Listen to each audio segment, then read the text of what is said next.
Hello అండి, నా పేరు డాక్టర్ ప్రవీణ్. నేను పల్మనాలజిస్ట్, అంటే ఊపిరితిత్తుల వైద్య నిపుణుడిని, కరీంనగర్.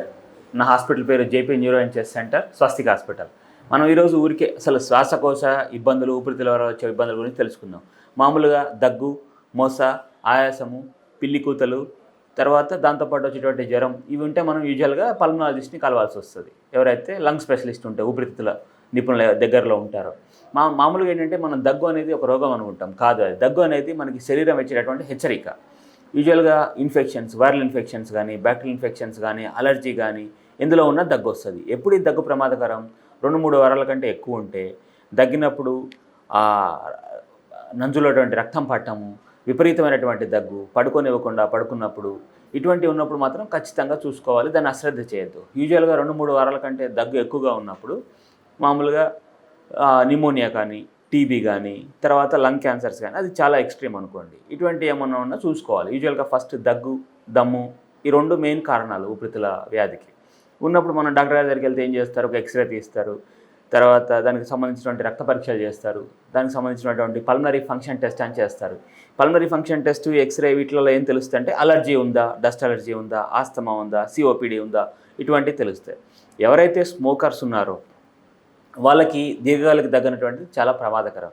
రోజుకి 20-30 సిగరెట్లు కానీ, బీడీలు కానీ, ఒక 10-15 సంవత్సరాలు బట్టి తాగుతూ ఉండి, దగ్గు విపరీతంగా ఉండి 2 వారాల నుంచి ఎక్కువ వస్తుంటే, దగ్గితే రక్తం పడినా కూడా వాళ్ళు జాగ్రత్తగా చూసుకోవాలి. డాక్టర్ దగ్గరికి పోతే ఏం చేస్తారు? ఎక్స్రే తీస్తారు, తర్వాత దమ్ము పరీక్ష చేస్తారు.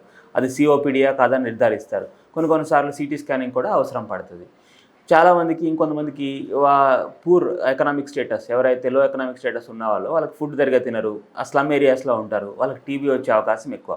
3 వారాల అంటే ఎక్కువ దగ్గు ఉండి, రోజు సాయంత్రం జ్వరం ఉండి, ఆకలి లేకపోవటం, బరువు దిగిపోవటం, నీరసం, రాత్రిపూట చెమటలు పడతాయి. ఇట్లాంటి వాళ్ళు ఏం చేయాలంటే ఎమ్మటే శ్వాసకోశ నిపుణులు ఎవరైతే పల్మనాలజిస్ట్ ఉన్నారో వాళ్ళని చూస్తే ఎక్స్రే తీస్తారు, తర్వాత తెమ్మడ పరీక్ష, నంజు పరీక్ష చేస్తారు. అందులో కనుక టీబీ పాజిటివ్ వచ్చిందంటే మాత్రం మనం టీబీ మందులు 6 నెలలు వాడాల్సి వస్తుంది.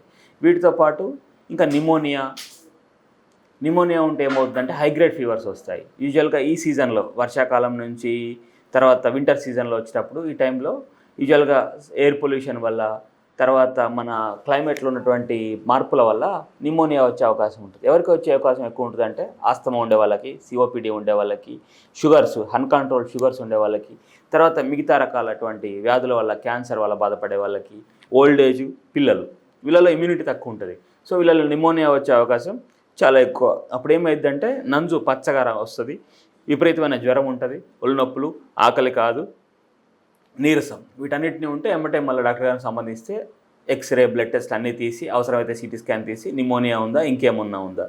నిమోనియాలో 2 రకాలు ఉంటాయి యూజువల్గా, viral pneumonia, bacterial pneumonia. Viral అంటే యూజువల్గా అందరికీ వైరల్ ఇన్ఫెక్షన్స్ వస్తాయి. మామూలుగా అయితే సర్ది, దగ్గు, జలుబుతో పోతుంది.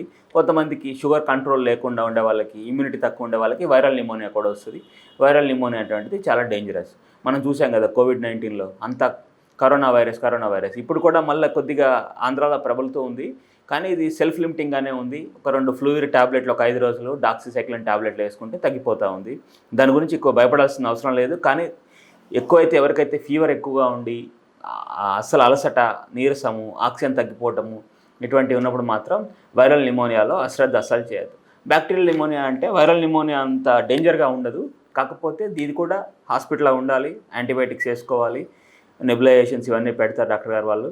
ఇవన్నీ చూసిన తర్వాత నిదానంగా 5-6 రోజులు తగ్గిపోతుంది. సో యూజువల్గా మనం ఈ వింటర్ సీజను, వర్షాకాలంలో ఎప్పుడైతే ఎయిర్ పొల్యూషను, తర్వాత వాటరు, పొల్యూటెడ్ వాటరు, ఇవన్నీ ఉండి ఇమ్యూనిటీ తక్కువ ఉండేవాళ్ళు, ఓల్డ్ ఏజ్, చిన్నపిల్లలు, వీళ్ళందరూ చాలా జాగ్రత్తగా ఉండాలి. స్మోకింగ్ బంద్ చేయండి. పరోక్షంగా కూడా స్మోకింగ్ పీల్చకూడదు. సెకండ్ హ్యాండ్ స్మోక్ అంటారు. ఎవరైతే పక్కన స్మోకింగ్ చేస్తూ ఉంటారు, ఆటోమేటిక్గా మనం పక్కన ఉంటే వాళ్ళ స్మోక్ కూడా మనకు వస్తుంది. అది కూడా చాలా డేంజరస్. తర్వాత బ్రీతింగ్ ఎక్సర్సైజ్ చేయాలి అందరూ. రోజు 4 లీటర్ల వాటర్ తాగాలి. పొద్దున్న లేచి ప్రాణాయామం, అనులోమ విలోమ, ఇటువంటి ప్రాణాయామం చేస్తే లంగ్ యొక్క కెపాసిటీ పెరుగుతుంది. బయట డస్ట్కి పోయినప్పుడు, పొల్యూషన్లోకి పోయినప్పుడు మాస్క్ పెట్టుకోవాలి. ఇండస్ట్రియల్ పొల్యూషన్ కానీ, మన వెహికల్ మామూలు ట్రాఫిక్ పొల్యూషన్ కానీ, వీటిలో ఉన్నప్పుడు పెట్టుకోవాలి. ఎవరైతే ఆల్రెడీ ఊపిరితిత్తుల ప్రాబ్లం వల్ల సఫర్ అయ్యే వాళ్ళు ఉంటారు, ఆస్తమా పేషెంట్లు, సిఓపిడి పేషెంట్లు, తర్వాత హై షుగర్, తర్వాత 55 ఏళ్ళ పైన పడిన వాళ్ళు, వీళ్ళు వ్యాక్సిన్స్ కూడా వేసుకోవచ్చు. ఇయర్లీ ఏముంటాయంటే ఇన్ఫ్లుయెంజా వ్యాక్సిన్స్ అని ఉంటాయి. ప్రతి సంవత్సరం ఇన్ఫ్లుయెంజా ఎప్పుడైతే సీజన్ ఉంటుందో వింటర్ సీజన్లో అది వేసుకుంటే మనకి వైరల్ ఇన్ఫెక్షన్స్ అనేవి రావు.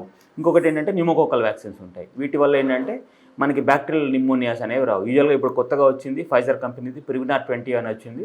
ఇది వేసుకున్నట్లయితే మనకి ఎప్పుడైతే అడల్ట్ వ్యాక్సినేషన్ అంటారు, ఇది నెక్స్ట్ 30 ఇయర్స్, యూజువల్గా 100 ఇయర్స్ అని చెప్తారు. 100 ఇయర్స్ వరకు మనకి పొద్దుదాకా ఊపిరితిత్తులకి ఇన్ఫెక్షన్స్ రాకుండా ఉంటుంది. ఎవరు వేసుకోవాలి అంటే ఎవరైతే ఆల్రెడీ ఊపిరితిత్తుల సమస్యతో బాధపడుతున్నారో, ఇమ్యూనిటీ తక్కువ ఉండేవాళ్ళు, HIV patients, diabetic patients, cancer patients, kidney patients, heart patients, ఇటువంటి వాళ్ళంతా వేసుకోవాలి. సో మనం యూజువల్గా తీసుకోవాల్సిన జాగ్రత్తలు: ఎక్కువ వాటర్ తాగాలి, ప్రాణాయామం చేయాలి, breathing exercises, immunity, high protein diet వచ్చేటటువంటి మనం తినాలి, బయట వాటర్ తాగకూడదు, బయట ఫుడ్ తినకూడదు, పొల్యూషన్కి వెళ్ళినప్పుడు మాస్క్ పెట్టుకోవాలి, వ్యాక్సినేషన్ తీసుకోవాలి. ఇవన్నీ తీసుకుంటే మనం లంగ్స్ పరంగా హ్యాపీగా ఉండగలుగుతాం. అలాగా మాస్టర్ హెల్త్ చెకప్లో ఎప్పుడైనా చేసుకున్నప్పుడు పల్మరీ ఫంక్షన్ టెస్ట్, సిబిపిలో ఇసినోఫిల్ కౌంటు, ఈఎస్ఆర్ ఇవన్నీ కూడా చేయించుకుంటే లంగ్ వైపు నుంచి కూడా మనకి మాస్టర్ హెల్త్ చెకప్లో కవర్ అవుతుంది. మన లంగ్స్ ఎలా ఉన్నాయనేది తెలుస్తుంది. యూజువల్గా అందరు లంగ్స్ నెగ్లెక్ట్ చేస్తారు, దగ్గు వస్తుందిలే పోతుందిలే అనుకుంటారు. కానీ ఎప్పుడైతే 2-3 వారాల కంటే ఎక్కువ ఉంటే దగ్గు మాత్రం అస్సలు అశ్రద్ధ చేయొద్దు, జాగ్రత్తగా ఉండాలి. దగ్గరలో ఉన్నటువంటి పల్మనాలజిస్ట్ సంప్రదించండి, అన్ని జాగ్రత్తలు తీసుకోండి. Stay healthy, be healthy. Thank you.